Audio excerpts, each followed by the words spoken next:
3023. The Show Must Go On, MLTS Part 3. Asker Skull. Chapter 2. Summary. Go ahead. Give it a try. You're not gonna like it, Wayso grumbled while crossing his arms. Leo shrugged as he took the pint, looking at the golden liquid, and gave it a sniff. Smelled like piss. Leo shrugged again, and began taking a huge swig. Tasted like piss. Given it's the first time he's ever had alcohol, the taste and feeling caught him off guard, which caused him to spit it back out into the glass, and throw a coughing fit. In some small twisted sense, Wayso smiled, and nodded. Told you, Peppino?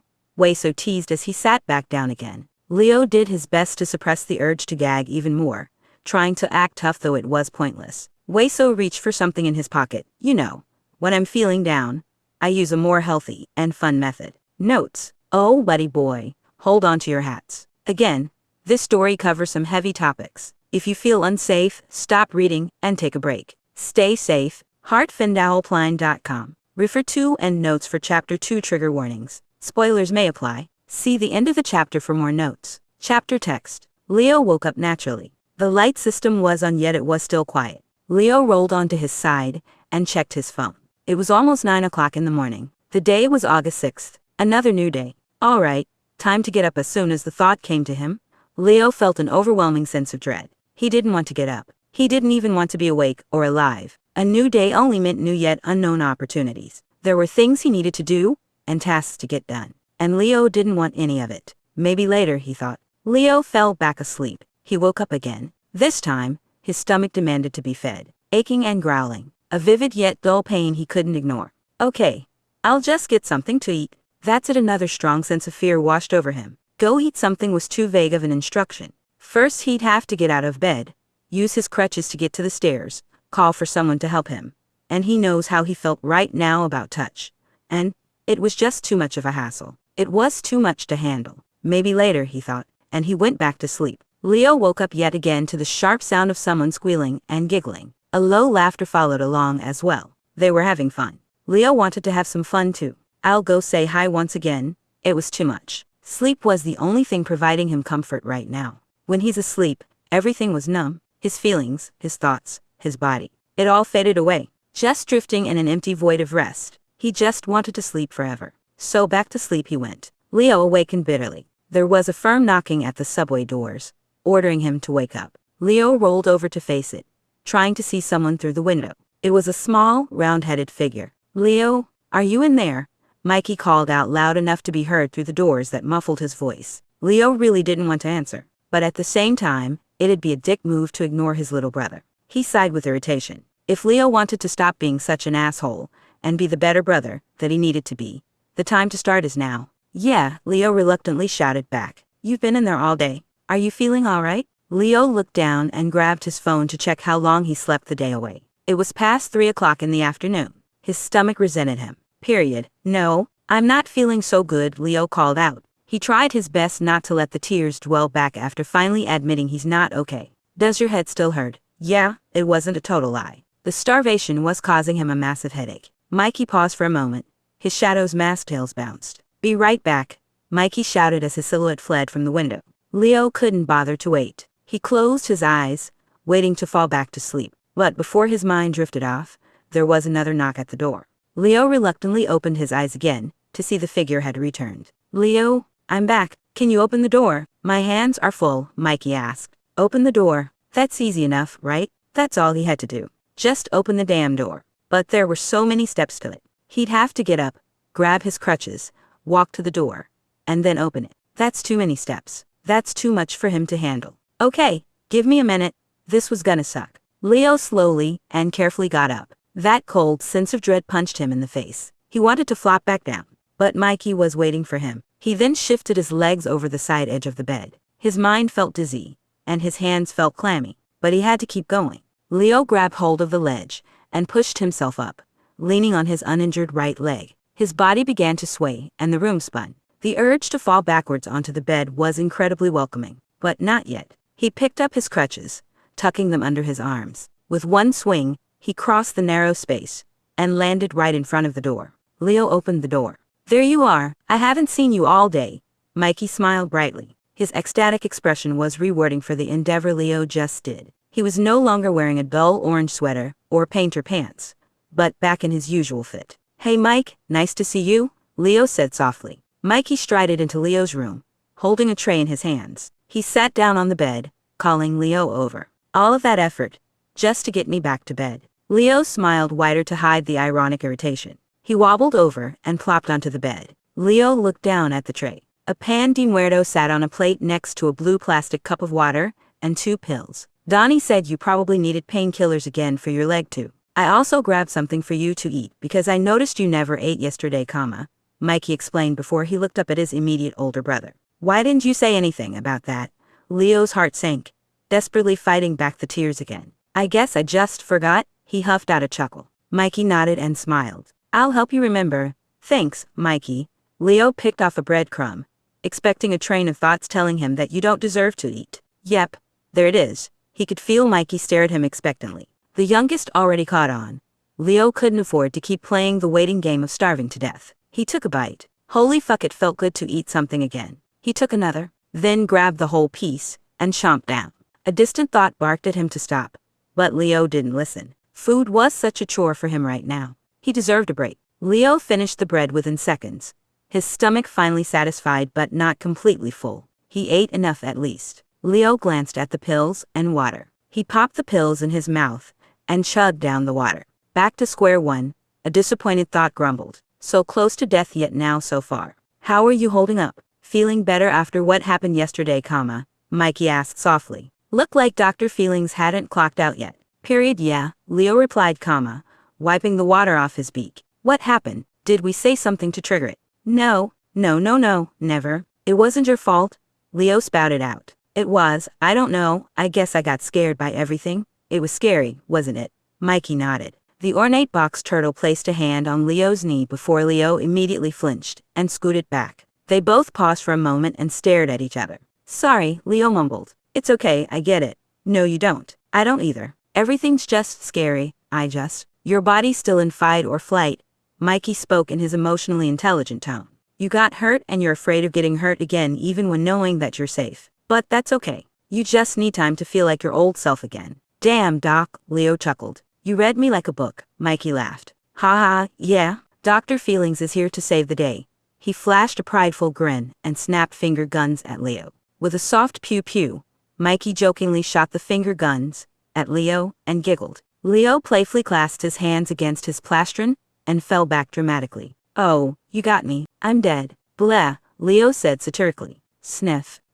Mikey." "Heek." Leo quickly sat up again. Mikey's expression was terrified. "What the hell? It was just a joke." "Mikey, please don't say that," Mikey snapped. He looked so frightened as if he'd seen a ghost. Maybe he got scared because of what happened to Leo? Leo jolted awake and had a huge coughing fit. Bright white lights blinded him. Leo's panicked breathing was accompanied by the sounds of multiple voices gasping and screaming different things all at once. Shit, yeah, guess everyone would be unsettled by that scare. How did Leo not catch onto that sooner? Hey, it's okay," Leo soothed. "I'm sorry I scared you. You know I was just playing with you, right?" Mikey's expression softened. He looked for a moment before wiping his tears. Right, yeah, I know that."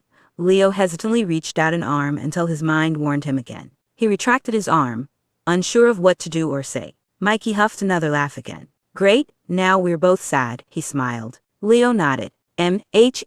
Mikey finished wiping his tears and stared down at the empty dishes on the tray. After a moment, an idea came to him. His eyes lit up with fernweh, an expression Leo recognized all too well. "I got an idea." "You know what always makes me feel better?" Mikey asked. "Puppies," Mikey shouted as he sprang out of the mystic portal Leo made. Leo stumbled through on his crutches as the portal closed behind him, now in his usual fit too. The sound of several dogs barking bursted around him. It had that dog smell to it as well. The wide open space full of dogs running around and playing together in a doggy-themed carnival indicated that they were at Todd's place. "Hi, isn't this a pleasant surprise?"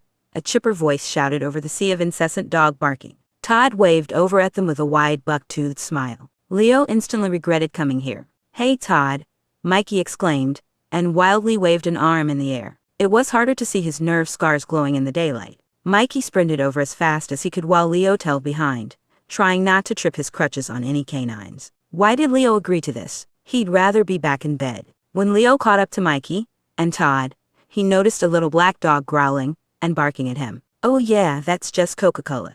Don't mind her, Todd pointed out with a wave of his hand. Coca-Cola, or Coco for short, was small with black fur and angry little brown eyebrows. Her underbelly and legs were brown, while her paws had the slightest bit of white, like an upside-down bottle of cola. She continued to growl, but immediately stopped after recognizing Mikey, whining and wagging her tail. Mikey laughed and scooped her up as she sniffed his face. So what brings you guys here? Todd asked. Oh, well, we've been feeling a bit down lately. Ya know, with the whole saving the world and all, Mikey answered slowly, flashing a smile behind worried eyes. Oh ho, well you've come to the right place. Nothing like puppy love to turn that frown upside down. Todd laughed. Would you guys like some of my internet-famous homemade lemonade? Folks say it tastes just like sunshine. Yes please, Mikey exclaimed as he spun around with the dog in his arms. Leo sat down at the outdoor picnic table in front of Todd's house as Todd went inside. The architecture had Donnie's handiness written all over it. As he shifted his legs, Leo gently hit something. He looked underneath the table to see another dog. This one was larger yet more frail. Their fur was white with light brown spots. They were curled up with their paws tucked in, staring up at Leo shyly. Leo gave a friendly smile. Hey, buddy, didn't mean to bother you, Leo cooed. The dog didn't make a sound, tucking their head back down instead. Mikey sat down right next to Leo, Coca-Cola still in hand. He caught on to Leo's smile. See, told you this was a good idea, Mikey teased victoriously. Yeah, all right. Leo looked away, still grinning. Leo remembered how the turtles and their dad used to stay at Todd's place for a while after Shredder destroyed their sewer home. Their temporary stay was only for a few weeks until they found an abandoned subway station to call home. Once they finally moved out, Mikey had the hardest time saying goodbye to all of the dogs he grew attached to. Todd reassured the brothers that they were welcome anytime. Then Mikey would use that invitation to his advantage. Oh hello, Miss Wilson, Mikey called out to the dog under the table. Wilson's her name, Leo asked. Yeah, she's a sweetheart. Very coy though, Mikey nodded. Then he smiled wryly. Actually, she's kinda like you. How? Leo questioned with a puzzled grin. Todd told me the story about how Wilson lived in a pound where she was beaten up. Even now as she's been rescued, she's still wary of other people and being touched, Mikey explained. Leo's jaw dropped. He felt so bad for Wilson but then noticed how empathetic he was. For him and a dog to share a similar story, it made him feel a little less alone. But, with a little bit of kindness and a lot of patience, Mikey started as he shifted Coco in his arms to carefully lend down a hand to Wilson. She'll spring back. Wilson slowly craned her head up at Mikey's hand. She sniffed it for a minute, then paused, then gave a little lick. Mikey retreated his hand and smiled back at Leo. Leo smiled softly and then looked back down at the dog. Not so different, are we? Leo reached out his hand next. Wilson looked up and cautiously sniffed his hand, then gave a little lick too. Just a bit of patience, and I'll spring back. Mikey's optimism was rubbing off on him. Todd came back out with the lemonade and the three all hung out for a couple more hours, chatting and catching up with life, bringing Todd up to speed on life at home. Then the topic of music popped up. Then the idea of singing karaoke with Mikey's stereo. Mikey's expression softened, and then turned towards Leo. Hey Leo, Mikey asked slowly. Yeah, what's up? Leo replied. My stereo's not at home. Oh, well that's alright. Where is it? We can go get it. Mikey paused for a long moment. Period. You're not going to like this answer. The two walked through the portal that Leo made again, and when they stepped out, they landed in front of a door in an apartment complex. Mikey knocked on the door. Carol, for the last time a voice spoke as it approached the door and opened it. Standing in front of them was Baron Draxum in his bathrobe and slippers. Oh, Michelangelo. Anne, Leonardo. Hiya, Dadsum, Mikey said cheerfully. Don't ever say that again, Leo grumbled. Well, come on in. Draxum forced a kind smile and stepped to the side. What brings you here? He asked as they walked inside. I just need to pick up my stereo, Mikey explained as he skipped around the corner and down the narrow hall. I still don't understand why he had that stereo here, Leo thought. He didn't want to give in to Draxum's hospitality, leaning against the wall to rest his leg instead of sitting down on the couch. Not that there was room on the couch anyways. It was covered in sketchbooks and pencils and crayons. What? Leo looked around the whole apartment. The place was scattered with art supplies, drawings, toys, clothes, preferably orange-colored ones, and empty pizza boxes. The walls were covered in street art. Leo recognized its style. Mikey's style. What the hell? How often has Mikey been here? Leo scowled at Draxum. Oh please, as if you didn't know, Draxum retorted. Know what? Leo pressed, trying to suppress his volume so as to not alert Mikey. Oh, you really don't know, Draxum seemed surprised. He'd run off here whenever you and Raphael would have a fight, period. He told you that. Didn't have to. Michelangelo would come over with his giant crocodile tears, smudging his face into my robe, and mumble everything that went down. The words you said, the punches that have been thrown, the poor display of your father. At least my dad didn't throw me off a roof, Leo snapped bitterly. Oh, for crying out loud, it's been years. Will you ever let that go? Draxum exclaimed. No, why the fuck should I forgive you after everything you've caused? I don't get why my brothers, April, or Dad can put up with you, and move on while I can't. I just can't. Draxum sighed and paused for a moment. Son, listen, you don't get to call me that, Leo shouted before immediately pressing his lips shut, glancing at the hallway. He lowered his voice. Why would Mikey trust you? Why would he come here? Out of all places. I swear, if I find out this is another one of your premeditated plans too. No, it's not like that at all, Draxum interrupted, then sighed and explained calmly, look, I don't know why your brother trusts me. I wouldn't even consider myself family either. But he does trust me, and sees me as his family. And you know what Raphael would say, family takes care of family. So when I see family come over crying into my arms, Draxum gestured his arm around the room. You don't have to forgive me. I won't expect you to. But at the very least, we should learn to get along. Don't do it for me, Leonardo. Do it for Mikey, Draxum added. Do it for Mikey. Speak of the devil, and he shall appear. Mikey waltzed back into the living room with his stereo in tow, happily humming as he walked. Found it, Mikey cheered. Sorry for dropping by so unexpectedly, Drax. It's no problem, Michelangelo. You're always welcome here, Draxum smiled. Leo leaned off the wall, pressing down on his crutches before turning towards the door. Mikey held open the door for him. Bye, Barry, Mikey waved before closing the door. The two younger brothers then made their way back home. When they made it back to the lair, Donnie hurried up to them. Welcome back, he signed, then pointed at Leo. Hey, he stopped, scrunching his face. Donnie then covered his snout with his hands. What is it, Dontron? Leo asked, confused. Dog smell? Donnie signed quickly before covering his nose again, and took a step back. Oh, yeah, haha, Mikey chuckled wryly. We went to Todd's today.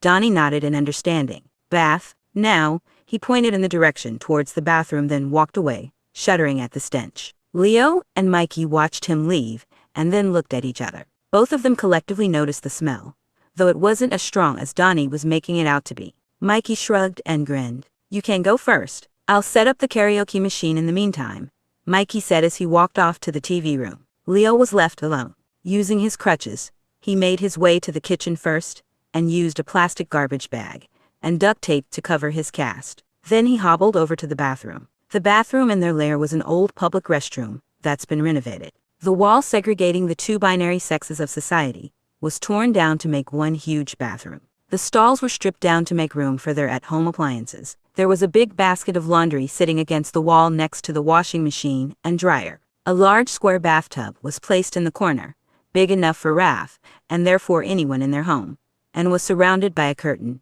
A toilet sat in the opposite corner, and a double sink counter was mounted up against the wall opposite of the laundry, with a large horizontal mirror stretched across it and cupboards filled with necessities underneath the sinks. Leo took off his gear and crutched his way to the bathtub and turned on the faucet. The rushing water was loud enough. As he watched the tub fill up, the overwhelming guilt and depression finally settled in. Man, I'm such an asshole. Why did Mikey even bother to put up with me today? And how did I not know that he's been running off to Draxum's? He should have never had felt the need to run away. This was all my fault. Leo cried softly. His tears were quiet enough. Leo softly tapped his hand against his plastron again to soothe himself. But Leo wanted to scream. He wanted to suffocate himself. He deserved it. The bathtub was now full, and so Leo turned off the faucet. He climbed into the warm bath water, just as soothing and comforting as the void of sleep, sinking down into the water, and held his breath before submerging his head. There was a low, quiet hum of the bathroom's ambiance rumbling through the water.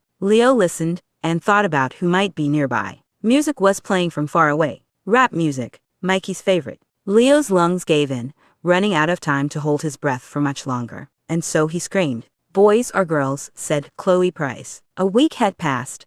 Leo and Donnie were sitting on the floor of the TV room, playing a new game they just bought called Life is Strange. Leo was the one playing the game while Donnie watched, judging his every move. Currently in the game, the main character, Max, was about to go swimming with her friend It's Complicated, who asked which locker room they should take. Obviously, I'm picking boys, Leo answered. Yay, Donnie spoke. He's been getting more comfortable with talking again. Though it was only semi-verbal, it was progress. Leo's heart smiled at that. What? And knew, I'm just being respectful, and not choosing the girls, Leo protested in a teasing manner. Over the past few days, Leo and Donnie have been hanging out together more. Video games were a nice distraction for Donnie, and Leo silently agreed. In fact, just a couple days ago, Donnie had been ecstatic on a high-tech sci-fi game called Detroit, Become Human. It seemed right up his alley, so Leo tagged along. Playing games together was the least he could do for his disaster twin. After all, it was my fault he shut down. Luckily, the healing was over thanks to that convenient Padacabal medicine. Leo's leg was no longer in a cast and Donnie's soft shell was no longer bandaged up, and he was able to wear his battle shell again, along with his other accessories. Leo refocused back on the game right as he inspected Nathan's locker. It was full of medications. Diaz, Pam, Donnie stuttered as he squinted at the projection screen. Isn't that for like muscle spasms? Asked the medic of the team. Though Leo had the most medical knowledge, Donnie was a close second. Donnie searched up something with his phone, and then showed the screen to Leo. The screen read, Diazepam is an anxiolytic and sedative mainly used to treat anxiety, muscle spasms, and seizures. Combining it with other substances, such as alcohol, could lead to a coma or even death. You boy, I can see why Nathan has that, Leo mumbled. Drugs, party, Kate, Donnie added. Leo nodded as he continued on with the game. After a while, Leo and Donnie switched turns on the controller. A couple hours later, Mikey sat down next to Leo, wanting to join in. What game is this? He asked, glancing over the screen. Life is Strange, Leo replied as he watched Donnie play. What are you doing in it right now?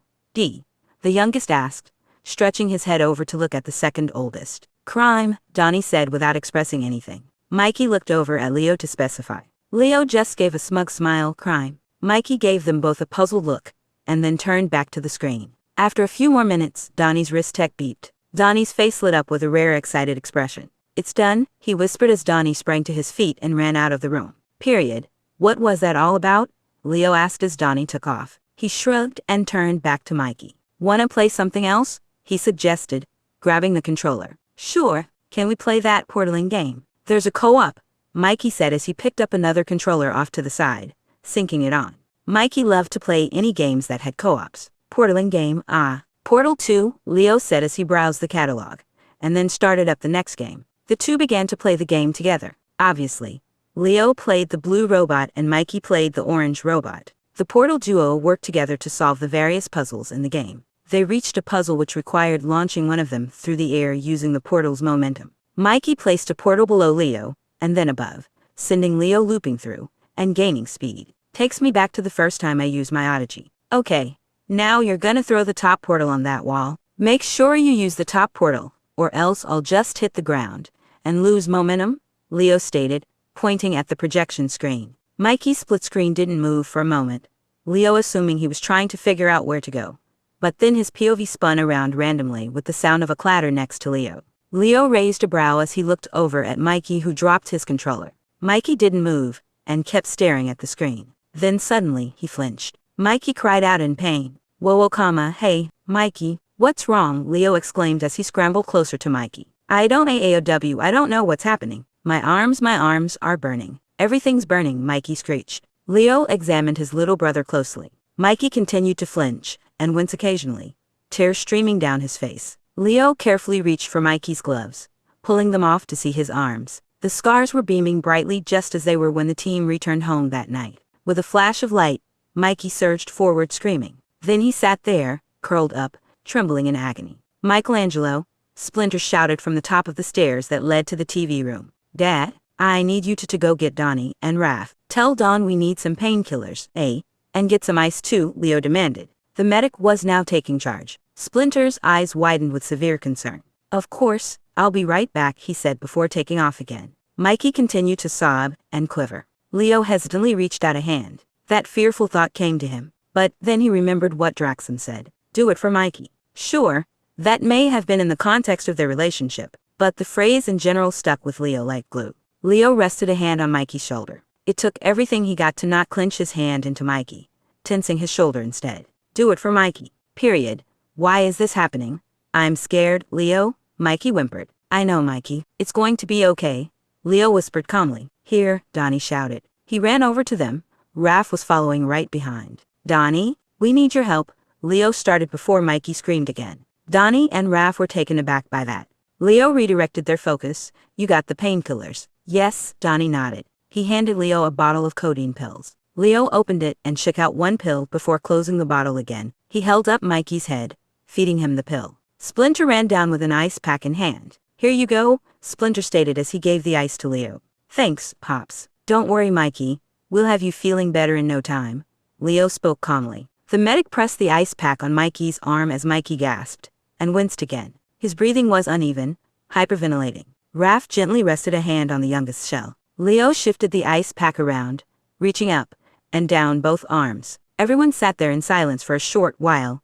Mikey's cries were the only thing being heard. Hang in there, Angelo. The medicine should kick in soon, Leo soothed. Want me to hold you? Raph asked Mikey. Mikey nodded, still shaking. Raph shifted behind him, carefully wrapping his arms around the orange turtle and gently pulling him backwards against Raph's plastron. Mikey winced as he was moved but didn't protest. After a while, Mikey's crying slowed down and his body relaxed, nerves glistening dimly. Seems like Michelangelo's injuries are more complicated than we thought, Splinter mumbled. Yeah, I'm not so sure what else we can do about it, Leo agreed. Donnie nodded as well. Perhaps it's best if we look for a real doctor. No offense, Leo, Raph pointed out. But how? We got this whole situation to deal with. Leo gestured his arms around himself. I do have some connections in the hidden city. I'll ask around, Splinter said. We will figure it out, my sons. Don't worry. Do it for Mikey. With a wave of his hand, Leo opened the mystic gateway to run-of-the-mill, Hueso's restaurant. Spending time here always cheered him up, though he wasn't in the mood to eat anything. He just wanted an excuse to talk to his TIQO. He dragged himself inside and sat down at his usual booth, slumped over. Hueso soon approached him. ¿Qué pasa, Pepino? You're looking a little blue, Hueso asked with a smug smile. Leo sighed dramatically. It's been a day, senor. Tell me, what kind of pizza works well with my little brother had a pain episode kind of mood? Hueso's smile softened into something more sympathetic. I'll just put in your usual. He wrote something down on his notepad before tucking it under his arm and walking off. Leo folded his arms on the table and rested his chin. Ever since the cron, he's been feeling like shit. And that shitty feeling wasn't going away no matter how hard he tried. He just wanted to be happy again. He wanted to smile. A genuine smile, not a forced facade he had been putting on. Not a hollow shell of himself tied by strings and pulled into a dance. Man, was he tired of playing pretend. Leo pulled his head down, resisting the urge to cry. With a light thud, something was placed in front of him. Leo squinted his eyes, pushing back the tears, and shifted his head back up to see Hueso handing him a glass of water. Pepino, are you sure you're feeling all right? I haven't seen you like this in a long time, Hueso asked, concerned. Yeah, Leo started, but then a thought pressed him to talk, to get something off his chest. Period. Well, no, it's just, I've been feeling weird lately, I guess. I feel like soppy mud, he mumbled, staring at the glass. Hueso paused for a second. Uno momento, he said before walking off towards the kitchen. He opened the door a crack and shouted exclamation point. Oye, Jamie, I'm taking my break. You're in charge. He let the door swing and close itself as the skeleton yokai came back and sat down across the booth with Leo. TIQO, you really didn't have to, Leo began. Nonsense. I can tell you want to talk, so talk, Hueso stated as he clasped his bony hands on the table. I take it Pepinillo isn't feeling well? Leo huffed out a chuckle. Yeah, well, He sat up and leaned against the booth seat. That's not the only thing that's been bugging me. Like just the other day. Mikey dragged me to Todd's place, and then afterwards he asked me to take him to Draxum's. And the entire apartment was full of Mikey stuff. It was covered in his art. Leo's brows furrowed. Okay, so it turns out that's where Mikey's been running off to for the past 2 years. 2 years? I can't believe I've never known that. All this time, while Raph and I have been fighting each other, Mikey's put all his trust into Draxum.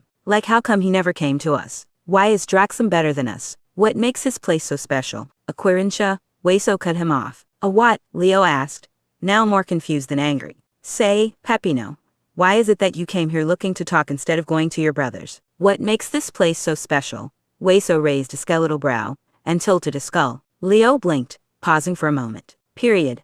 I guess it's because I don't have to worry about my brothers fussing over me. And it's refreshing to talk to you instead, Leo stated, rubbing the back of his head. And it's just nice here? I feel like I can open up more. Be myself more. Wei-So nodded. That's a Carinthia. It's a place where you draw your strength? A place where you feel like your most authentic self. But why isn't Mikey's Carinthia at home? Why isn't yours? Wei-So smiled. Everyone's got their secrets, Sobrino. Yeah, sure, but not Mikey. Oh, especially him. I can see it.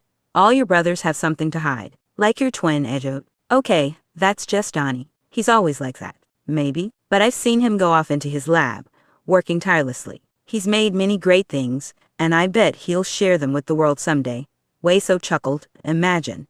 We might have flying cars by now. Leo took the glass of water, taking a sip as he continued to listen. And the oldest? No, Paul. He cares a great deal about your family. He's always had everyone's best interest. I'm sure you can try talking to him first. No, Wei-So suggested. Leo set the glass down, tapping his fingers on it. But before he could answer, there was a ring of a bell coming from the kitchen and a chef shouting, 38. Wei-So turned to face the kitchen. I believe your order is ready. Wait here, Wei-So said as he got up. Wei-So walked over to the kitchen, and soon came back out with a pizza pie in his hands. He came back and set the pie down on the table. It was topped with pepperoni, and green peppers, mushrooms, olives, chives. There we are. Anything else I can get for you? Wei-So asked with a customer-friendly smile. Leo thought for a moment, about to mindlessly say no. Not unless you got anything that'll make my feelings go numb. Hold on. Could I dunno, get a beer? Leo smiled weakly, trying to somewhat play it off as a joke. Wei-So blinked his eye sockets, astounded. As he opened his jaw to speak, Leo cut him off. I mean, isn't your policy here different from humans? Being yokai? And all, Leo sputtered. Run-of-the-mill didn't really have an age restriction on alcohol given that yokai come in all different shapes and sizes, and are so diverse. Which means if Leo wanted to, BNC, but, Pepino, you are definitely half human. That I know, and also, I don't think it's a good idea either. You shouldn't use alcoholic beverages to escape from your troubles. I don't want you to fall into a habit. I won't. Promise? Leo insisted. He then pursed his lips and shrugged. Just, let me try. Wei-So sighed, pausing for a long moment. Period, alright. But I'm only letting you try one. Just one. Got it. Got it. Leo nodded and smiled. Wei-So left for a few minutes, and reluctantly came back with a pint glass of beer. Go ahead. Give it a try. You're not gonna like it, Wei-So grumbled while crossing his arms. Leo shrugged as he took the pint, looking at the golden liquid, and gave it a sniff. Smelled like piss. Leo shrugged again, and began taking a huge swig. Tasted like piss. Given it's the first time he's ever had alcohol, the taste and feeling caught him off guard, which caused him to spit it back out into the glass, and throw a coughing fit. In some small twisted sense, Wei-So smiled, and nodded. Told you, Pepino?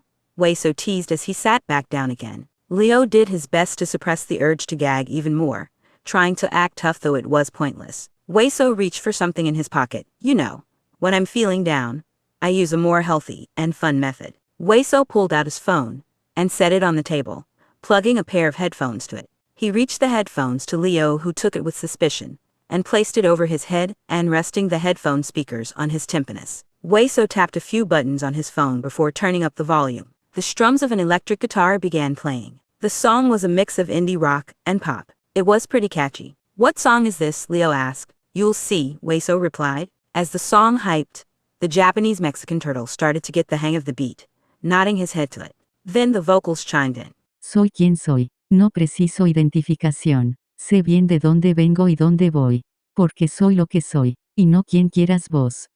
Leo didn't fully understand all the words of the song, though nothing a quick Google search couldn't fix. He could see that Wei-So was watching him expectantly. Leo gave a polite smile and shrugged. Pretty neat song, senor, sure. But how is it making you feel? Wei-So pressed. Groovy. It does feel nice, I guess, Leo shrugged. That is how I deal with my negative emotions. I just dance them away. Perhaps you could try the same. Find music that you like, and make your own playlist to listen to when you're low. Wei-So suggested as he turned off the music, Leo handing him back the headphones. Wei-So got up, straightening out his tie and jacket. My break is almost over. Was there anything else you wanted to talk about before I go back to work? Leo thought for a moment, but then shook his head. I'm all good now. Thanks for the chat, T.I. cute. Oh, maybe next time I can invite you into the kitchen. Show you how to make chili or something.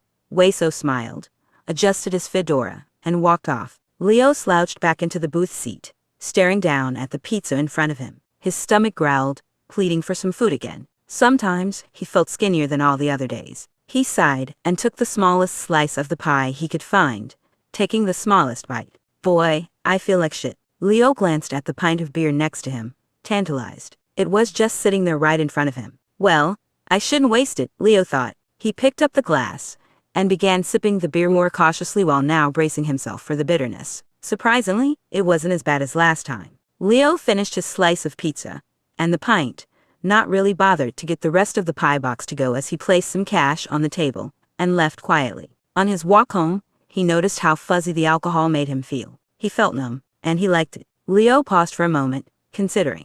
I'm responsible enough, he finally decided. He walked around the corner into an alleyway beside a convenience store. Realizing he wasn't wearing his hoodie disguise, Leo portaled himself in for a quick minute, snagging the first case of alcohol he saw, and portaled back out. After waiting for a moment to check his surroundings, he glanced at what he got. It was a huge case of beer cans infused with tropical fruit. Leo carefully made his way back home, trying his best to stay aware through the fuzziness. When he made it back to the lair, he made another portal to his room, and then haphazardly tucked the case under his bed. Leo collapsed onto the mattress, the fuzziness turning into drowsiness. His mind slipped into the black. What do you mean I'm benched? Mikey snapped. It was the next day, in the late afternoon, and the Turtles and their dad just got back home after seeing Dr. Azaker for the first time. The doctor had Mikey run through some NCVEMG test that was pretty painful for Leo to watch, and for Mikey to endure. After the assessment, the doctor came to the conclusion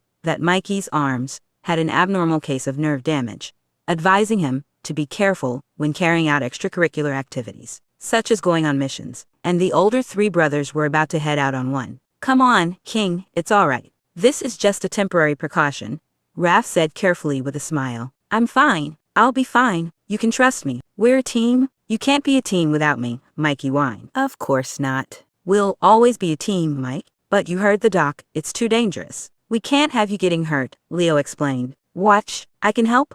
Mikey interrupted as he grabbed his nunchaku and began swirling it in the air. Orange mystic sparks began to light up in his arms and eyes. Donnie quickly lurched forward, grabbing Mikey's wrist. He shot Mikey a mean glare. Don't, Donnie muttered gravely. Mikey yanked his arm out of Donnie's grip. It's not fair, he screeched. Mikey swung his fists up and down while stomping his foot.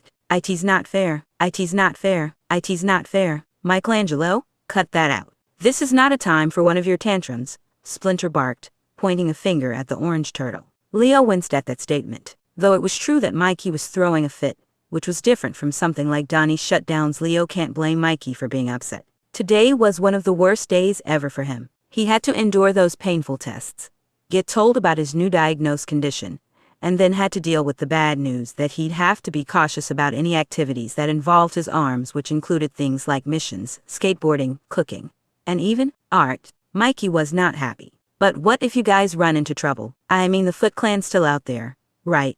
Mikey protested. The Foot Clan's dead, Raph stated sharply in a dark tone.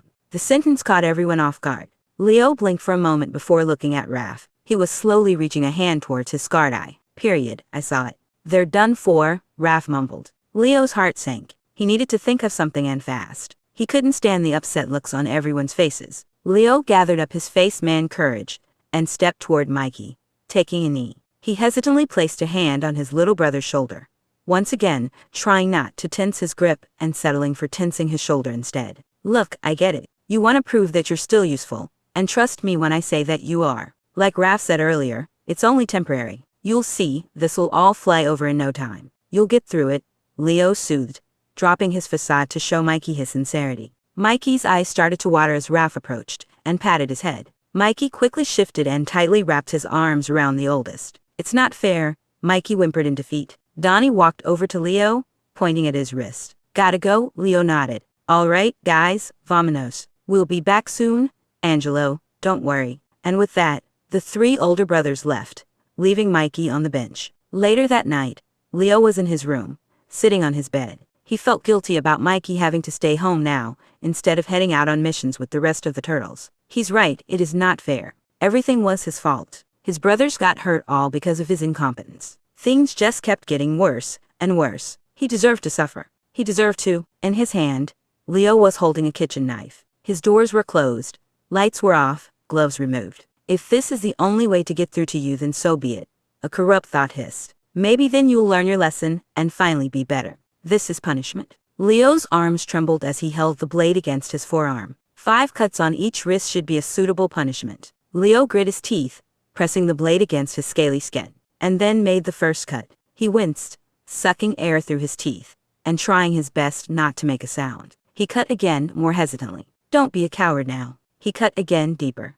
Leo let out a small cry before shutting himself back up again. Pulling himself together, Leo finished the job. 5 cuts on each arm. Leo's arms faltered, flinching in pain as he let the knife fall to the ground with a clatter. It was a little loud. Leo leaned forward, clutching his arms against his plastron. In some strange way, he wanted to cut himself again. He wanted to feel the hurt again. Leo began to cry quietly. Fucking hell, I'm a mess. How did I let things get this bad? I don't want to be like this. I used to be such a good kid. What happened to that? Leo then subconsciously started to cry out loud before he stopped himself, clasping both hands around his mouth. Holy shit, that was loud. Fuck, why can't I shut up? Leo paused for a moment, hoping, praying, that no one heard him. It's not like anyone was nearby anyways. Period. Leo?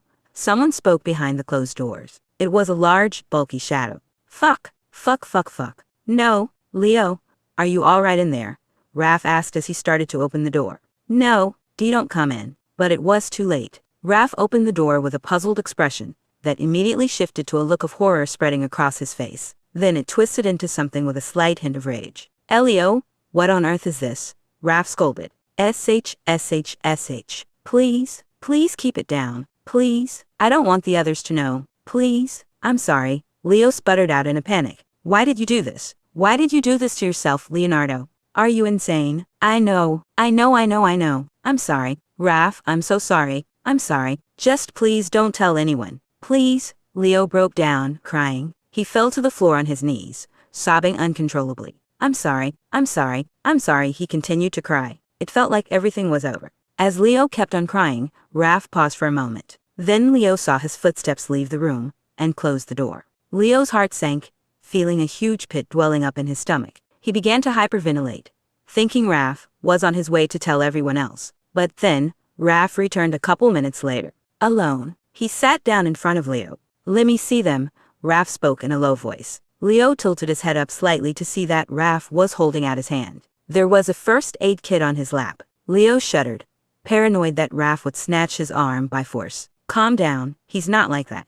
You're fine. I know you're uncomfortable with touch right now, but I need to see your arms, Leo, Raph stated, keeping his voice quiet. I won't hurt you. You know I won't hurt you. I promise. Okay, Leo quivered. He slowly stretched out one arm out to Raph, shaking terribly the whole time. Raph held his fingers, and only his fingers. He did not grab Leo's wrist. Leo's mind was relieved at that thought. Raph opened the kit, grabbing a bottle of hydrogen peroxide. Oh fuck me. Sorry, this is gonna sting a bit, Raph said. Yeah, I know, Leo whispered. He felt every muscle in his body tense up. Raph used a cotton ball, and dabbed the solution on Leo's cuts. Leo winced at the burning sensation, but he low-key craved it. He hated that he craved it. Raph then wrapped the arm in bandages, being very careful to not touch Leo further, not even grazing his skin. Leo felt his shoulders relax, knowing that Raph was respecting his boundaries. With a little bit of kindness, and a lot of patience. All done. Can I see the other one? Raph moved on. Why is he acting like this? Shouldn't he be asking me questions, calling me an idiot? Leo reached out his other arm, retracting the first one, and using it to tap his plastron. And again, Raph was being extra careful with how he was holding Leo's arm. Leo didn't like the awkward silence. The instinctive reaction to crack a joke seemed useless. Raph could already see right through him. Aren't you going to say anything? Leo grumbled. What is there to say? You hurt yourself. And I'm kinda upset, Raph mumbled. Yeah, figured. Sigh, Raph. I'm sorry, I know. But I mean it. I know. Raph finished up the other arm, Leo quickly holding it close to his chest. There was a long, dreadfully long pause. Raph then broke the tension with a sigh. Leo, look at me, Raph stated. I can't, Leo winced. Look at me, Raph insisted. Leo's eyes began to overflow with tears again. He slowly rotated his head upwards until he met Raph's gaze. His brows were furrowed. But it wasn't angry, or cold, or bitter. It was sincere. I need you to make me a promise, Raph said gravely. I need you to promise me that you'll never hurt yourself again. Not in any way. For any reason. Can you do that? Leo's expression softened with fear. His lips quivered as he quickly shut his eyes and shook his head. Leo, please, promise me, or else. Raph paused for a moment, chewing his lip. Or else, I'll have to tell the others. Don't, Leo shouted. Please don't tell anyone, Leo. This is serious. You need help. I want to help. I promise. Leo spurted out. I promise I won't do it again. Please, please, please. Don't tell anyone. Leo's breathing became uneven again as he started to hyperventilate. Whoa, hey, easy now. Leon, Raph soothed, hovering his arms out. Okay, I won't. But you gotta be the one to tell them. Okay, they deserve to know. Leo tried to answer, but he couldn't catch his breath. Suddenly, he felt a large pressure on his shoulder as Raph placed a hand on it. It was gentle, grounding even. Raph gave Leo a kind smile. You're going to be okay, little brother. I got you. Raph's got you, Raph hushed calmly. Is it okay if I hug you?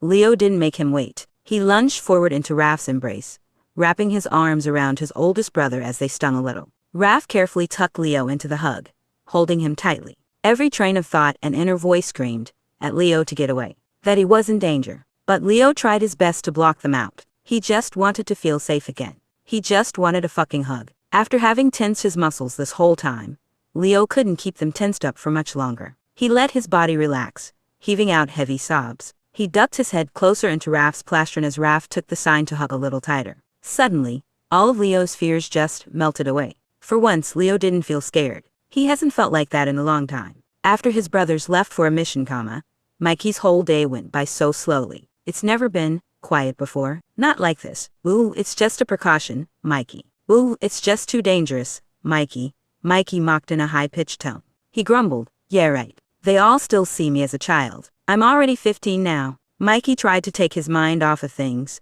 and cool down by drawing, but then he messed up the art due to his stupid arms. The ornate box turtle crumpled the paper into a ball and threw it across his room. Yet, that didn't satisfy his anger. Mikey got up, walked over to the paper ball, and then kicked it out of the subway car. He followed the ball, kicking it harder and sending it further away each time. Stupid nerve damage. Stupid disability. Stupid, stupid, stupid, Mikey mumbled. Then as he kicked the ball again, it went up in the air and hit the back of Donnie's head. His brothers just got back home. Ow, Donnie whined in irritation. Oh, sorry Don, I didn't know you were there.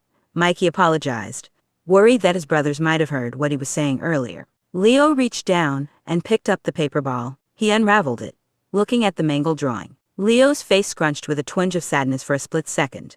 Then he smiled. Looks cool, Mikey, Leo complimented sympathetically. He's pitying you, they all pity you. Mikey felt an angry low growl rumble in his throat as he quickly swiped the paper from Leo's hands, scowling at it. Then Mikey looked up and saw Leo have a strange look of fear for another split second before he blinked and stared off to the side. Leo's eyes flickered slightly from side to side for a moment, then looked ahead towards the kitchen. Leo walked towards the kitchen without saying a word. The older brothers split off as well, heading back to whatever it was they were doing, not mentioning anything. Did they not want to confront Mikey about their argument earlier? No apologies or witty jokes. No funny stories from their mission to share. Nothing at all. Mikey scoffed. He went to the TV room and grabbed his Nintendo Switch from its dock. Then he walked out, following wherever Raph went. The oldest and youngest loved to play games together on the Switch. Games like Super Smash Bros. Or Mario Kart. Fun competitive games. Mikey turned the corner, hearing the sounds of someone hitting a punching bag.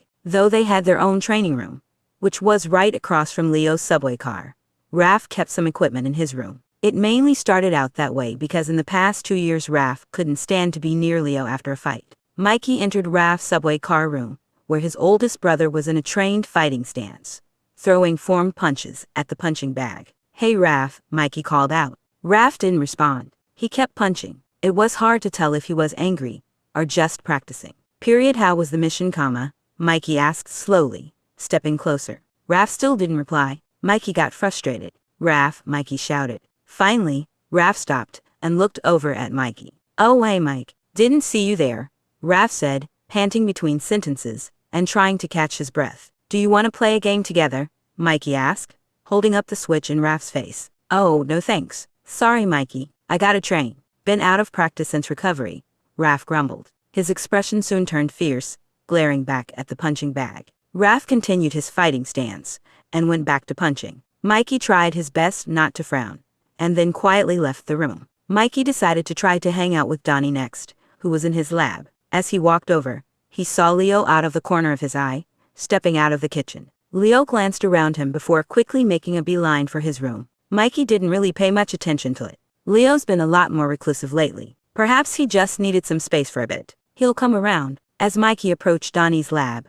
there was the sound of whirling gears and electric zaps buzzing. Donnie was hunched over at his desk, goggles down, trying to meld the broken Sheldon pieces back together. Mikey walked up to his brother, switch held up to his chest. "Hey ya, Donnie," Mikey called out. "Hey, Donnie mumbled. Mikey glanced over at Donnie's work, debating between wanting to help and wanting to play. "Wanna play a game together?" Mikey asked, settling on his decision. "Can't. Busy," Donnie answered sharply. Mikey couldn't help but feel even more angry than before. He scoffed, "I've been stuck at home this whole entire day. And even when you guys get back, you act like I don't exist." "Why?" Mikey complained bitterly. Donnie sighed as he leaned back in his chair and lifted up his goggles. "Busy," he snapped. Mikey scowled, and then turned up his snout in a snobby tone.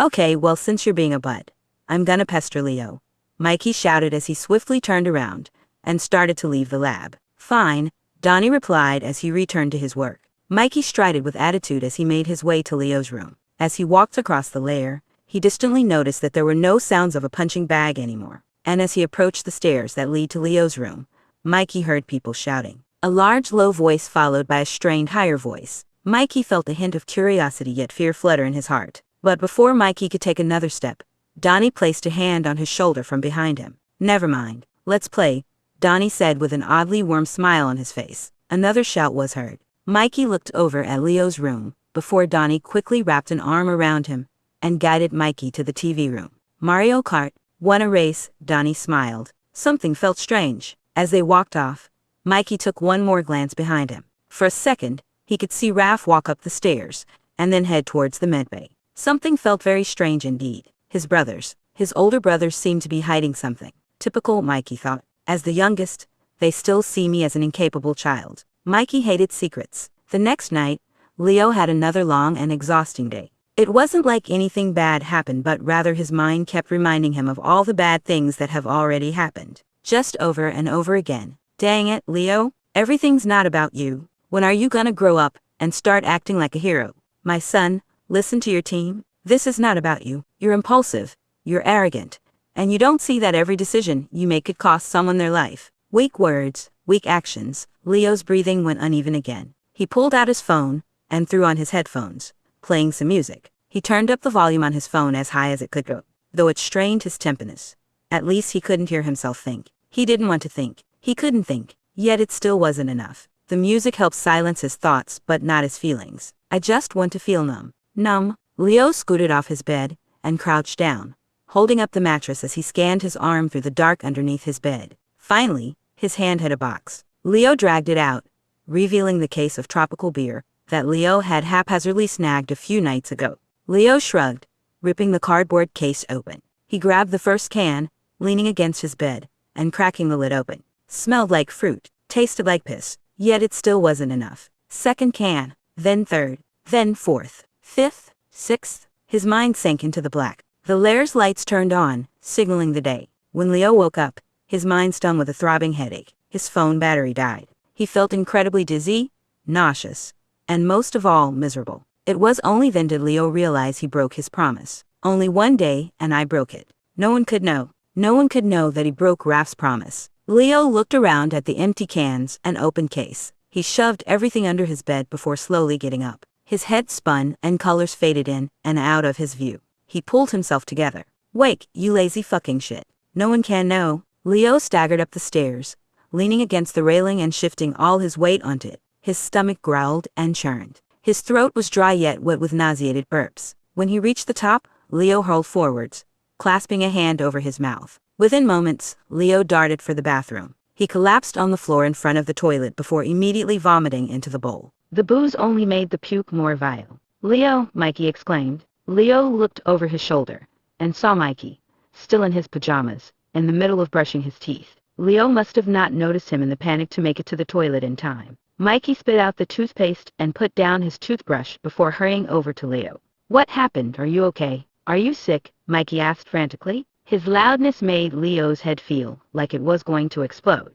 The echoes of the bathroom were not helping. "Yeah, I'm okay," Leo croaked. "It's just my head, your head, from the injury. But I thought that was gone now, wasn't it?" Mikey questioned, puzzled. "Oh," Leo tried to think of another lie to weasel his way out of this. He's usually really good at it. But man, does his head hurt. Luckily for him, Leo's stomach gave him an excuse, twisting up in a knot, forcing Leo to snap his head back to the toilet bowl and hurling up the vomit again. Mikey placed a hand on Leo's shell, causing Leo to instinctively flinch for a moment. "I'll go get Donnie," Mikey said as he sprang up and ran out of the bathroom. Leo didn't have the energy to protest, admitting his defeat. No one can know. 2 weeks have passed, making it 3 weeks total since the day of the crime. The disaster twins were hanging out in Donnie's lab. Donnie was slouched over at his desk, trying to piece together the debris of Sheldon as he got progressively more frustrated. Leo was chilling in an extra swivel chair, blasting music from his phone.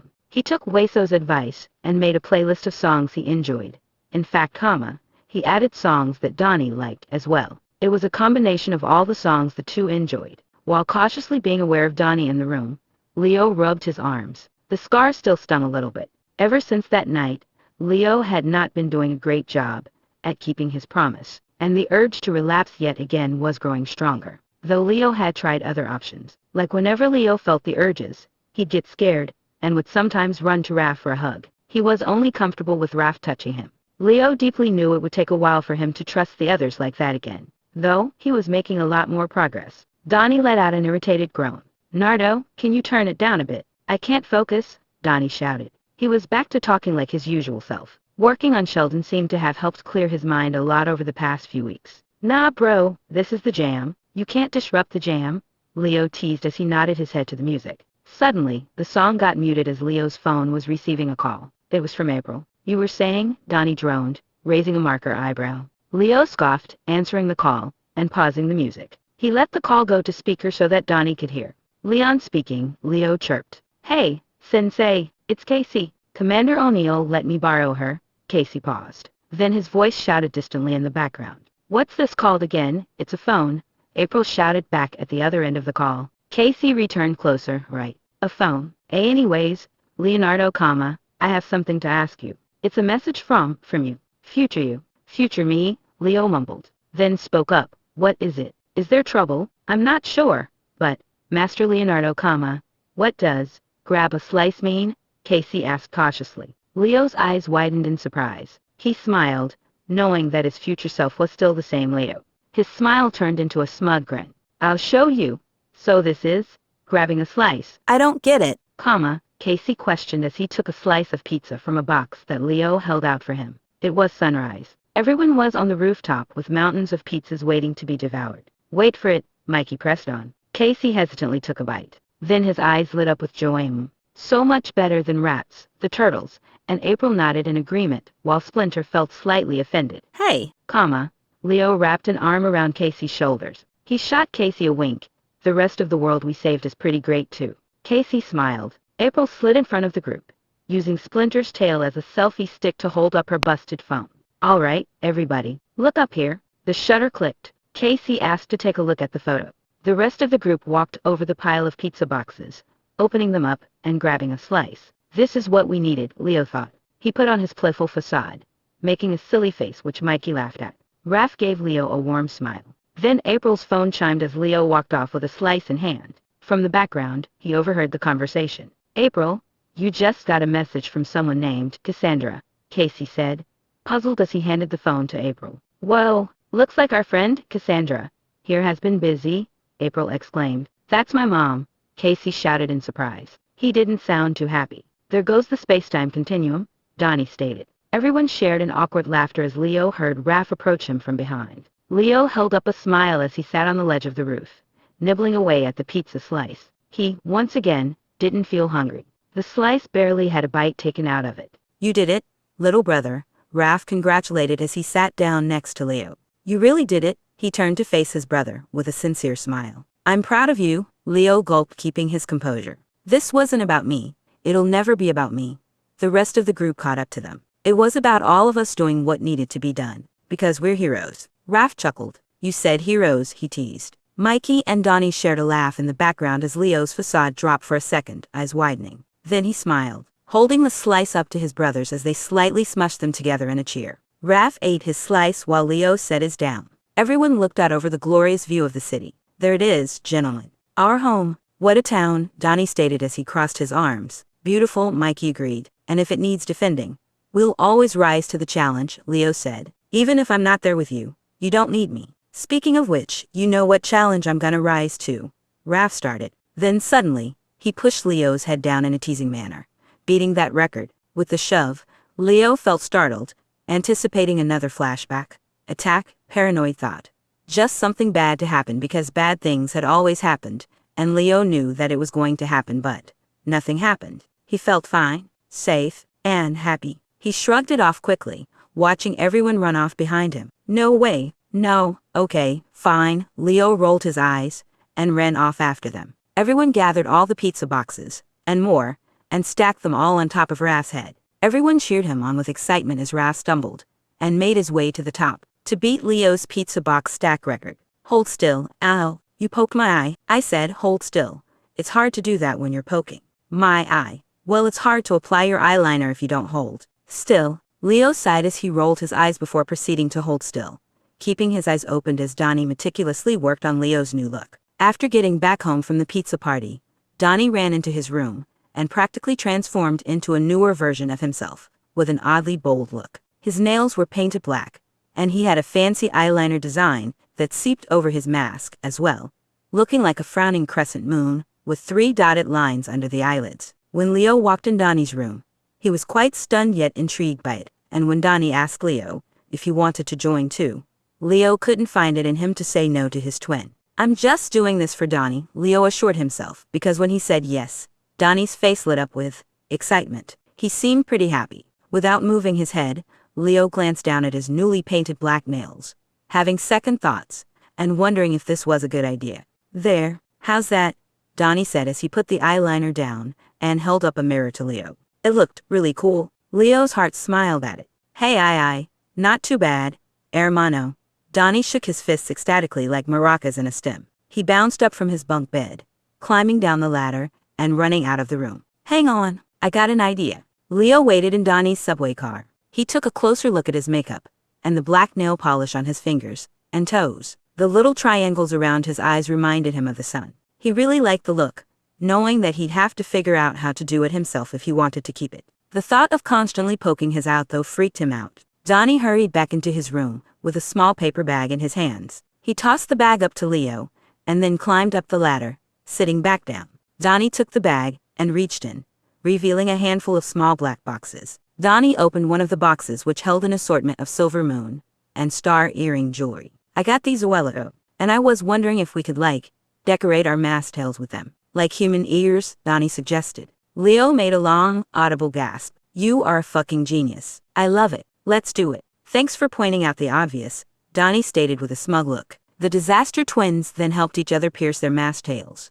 decorating them with silver studs, rings, and hanging moon and stars. Leo liked the way that the stars swayed with his tails. Donnie liked the way the moon bounced with his. Donnie squealed with pure joy and clapped his hands. We gotta show everyone, he shouted as he jumped down the bunk bed now, too impatient for the ladder. Right behind ya, Dontron, Leo called out as he climbed down the ladder and hurried after his brother. The new era of the sun and moon have been born. The moon confidently waltzed into the TV room, and the sun followed behind. Everyone else was already down there, having fun with a Lujitsu movie playing in the background. Then several heads stopped to turn at the strange new looks the disaster twins were sharing. Behold, everyone, the new Donatello von Ryan, and his brother, Leonardo.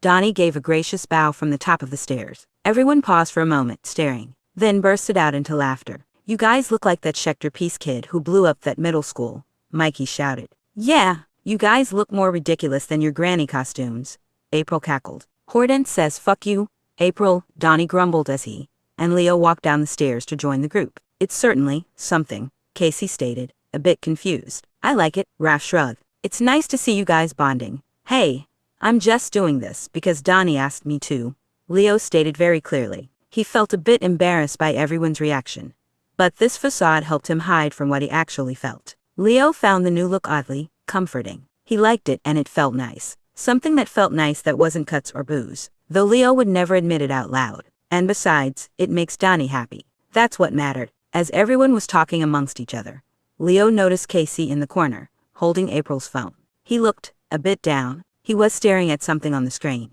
Leo walked over and looked at what Casey was seeing. It was a photo of Cassandra fighting the Krong from earlier. Oh yeah, that's his mom, isn't it? Hey Case, what's bugging ya?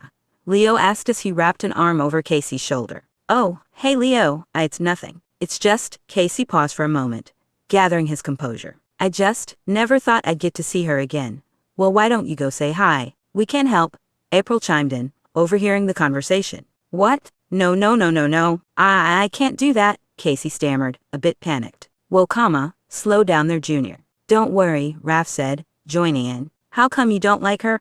Casey paused for a moment. He sighed. Period. It's not that I don't like her, it's just weird. It's been years since I've seen her. I'm not sure I'm ready. April placed a hand on Casey's shoulder and smiled sympathetically. Hey, that's okay. There's no need to rush. I understand. Everything must be so strange and new for you. We can't take this one step at a time. Casey smiled back. Thanks, Commander O'Neill. And we can start with getting you out of that nasty outfit, April sassed. How long have you been wearing this? And do you even know what a shower is, or brushing your teeth? Bestie, you stink. Everyone shared a chuckle. Soon after, April and Casey left and went back to their apartment. The others stayed to continue watching Lu Jitsu movies playing on the projection screen. It was nice to see everyone having a good time, though Leo didn't deserve it. He knew that too well, and yet he already had this conversation with himself several times by now. He knew it was his fault. He knew he got Raph kidnapped. He knew he got Donnie's softshell ripped. He knew he got Mikey's arms messed up. He knew this already. He had already acknowledged this. So why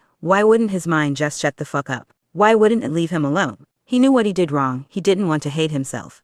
Damn it, why can't I just shut up? Leonardo, snap out of it, Donnie shouted. Leo blinked and looked up to see Donnie standing in front of him, hovering his hands out. Leo stumbled and took a step back. Then he noticed that everyone was looking at him. His heartbeat was thumping faster, and his breathing felt shallow. Shit, did I have another attack? Leo collapsed down to his knees, crouching on the floor, and trying to gather his composure. He subconsciously covered the back of his head with his hands. Mikey crouched down beside him, gently placing a hand on Leo's shoulder. Leo flinched. Is everything all right, Leon, Mikey asked softly. You can tell me, I'm fine. I'm fine, Leo stuttered. I can't tell you're lying. You keep saying that yet you keep having these panic attacks. Mikey spoke. Please, Leo, I need you to be honest. Leo sighed. He shifted, sitting down on the cement ground, and holding his knees to his plastron. Be honest. But, Leo looked up at Raph. Raph knew already. Not now. I don't know, Mike. I've just been feeling funny, but not in my usual funny way. Like muddy, and kinda slow, Leo explained, more puzzled about himself than his brothers. Sounds like typical trauma stuff. Mikey shrugged. Or, you're going into hibernation. Haha, he joked. First of all, it's brumation, Angelo. Turtles don't hibernate, Donnie corrected, missing the joke. Second of all, it's the middle of August.